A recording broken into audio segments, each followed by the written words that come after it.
Detik.com, kantor berita resmi Republik Mimpi. Pak Wapres sepertinya terlihat sedih, mungkin terharu mendengarkan tuntutan dari teman-temannya. Mungkin bisa minum dulu agar lebih segar. Silakan minum, silakan. Minum. Gus Pur, minum. Iya, tuh kan langsung segar ya. Oke, mari dilanjutkan kembali. Oke, A. Fendi akan memberikan tanggapan, ya.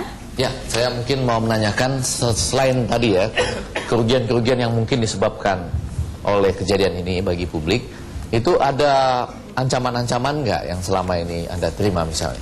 Selain tadi dilaporkan kepada Polda Metro Jaya, kami juga menerima ancaman-ancaman baik melalui telepon, melalui SMS, maupun didatangi langsung oleh orang-orang tertentu.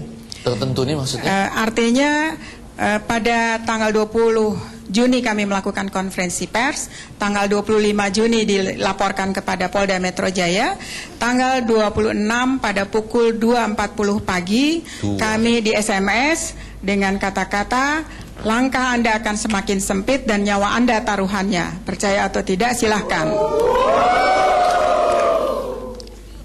Intimidasi-intimidasi yang telah tadi disampaikan ataupun akibat-akibat yang tadi dibayangkan oleh teman-teman kami, ini semuanya sebenarnya adalah risiko yang harus kami ambil karena kami harus berjuang.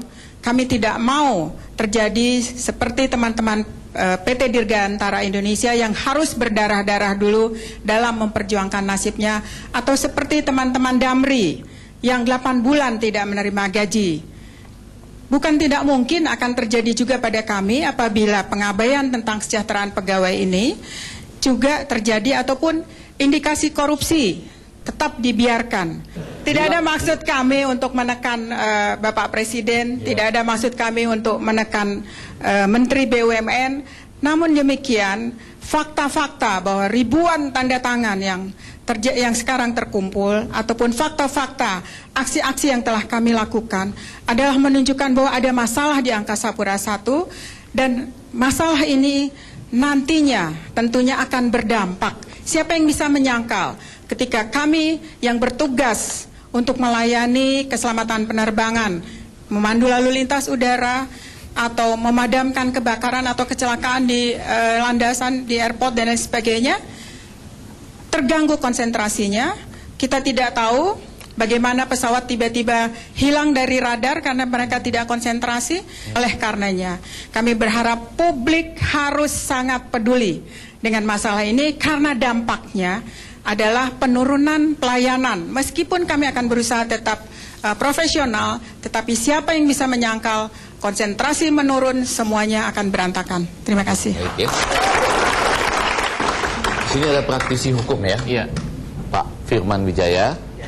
Apa yang mesti dilakukan oleh teman-teman kita dari Angkasa Pura I ini? Ya, saya pikir karena saya yakin Republik Mimpi ini kan juga punya kedaulatan, toh Pak Presiden. Jadi kalau ada orang yang mengadu ke sini, nota kesepahaman atau nota politik juga segera dikirim ke sana. Dan ini yang terjadi, ya. Ini yang terjadi, hukum sudah mirip dengan suara penguasa. Nah, ini tidak boleh terjadi dalam negara yang demokrasi. Jadi saya pikir apa yang terjadi pada teman-teman ini menunjukkan bahwa ada kesan negara itu terlihat demokrasi, tapi sebenarnya di dalamnya adalah elitis dan menindas. Nah, ini sesuatu yang tidak boleh. Nah, jadi segala suatu keputusan ya yang tadi terkait dengan polemik ya, apalagi menyangkut pengungkapan korupsi, ini suatu yang prinsipil, suatu yang fundamental. Kalau orang dibiarkan ya ingin menyampaikan suara demokrasi, suara ingin menyatakan pemerintahan yang lebih baik, tapi dibungkam dengan hukum, maka hukum sudah menjadi alat kekuasaan. Ya, bahkan tidak mungkin hukum menjadi alat kejahatan kalau sudah tingkat yang seperti ini. Jadi buat saya sebaiknya Presiden Republik Mimpi dan Bapak Wakil Presiden segera membuat surat mohon penjelasan terhadap kasus ini. Tapi saya mau nanya nih ya, Pak Firman Wijaya, kita kan lagi bahas-bahas begini saja kan. Sesudah itu kita pulang masing-masing ke rumah. Tapi besok mereka dipanggilin satu demi satu oleh polisi. Lalu kemudian ada ancaman SMS dan lain-lain lagi buat mereka. Apa yang mesti mereka lakukan ya kan?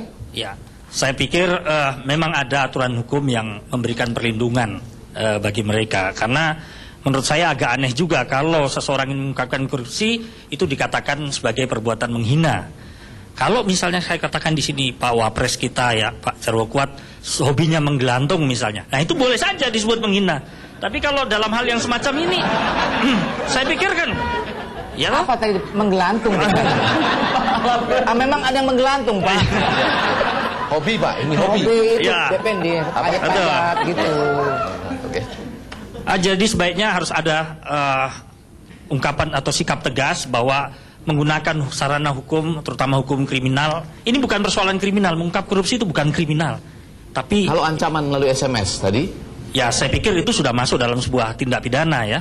Tapi kalau ini dikaitkan dengan tadi katakanlah ini terkait dengan persoalan kekuasaan ya, yang ada di sini maka jelas saya katakan tadi hukum ini menjadi alat kekuasaan di sini. mungkin kalau boleh saya berikan catatan kepada Bapak Presiden menyambut apa yang disampaikan tadi, maka kita bisa mengirimkan semacam catatan ke negeri tetangga kita. Pasti Siap. akan saya sampaikan kepada kolega saya. Dan saya sangat appreciate pada perjuangan ibu-ibu dan bapak-bapak semua. Karena yang ibu perjuangkan bukan hanya untuk kesejahteraan hidup bapak-bapak, tapi untuk keselamatan penumpang juga.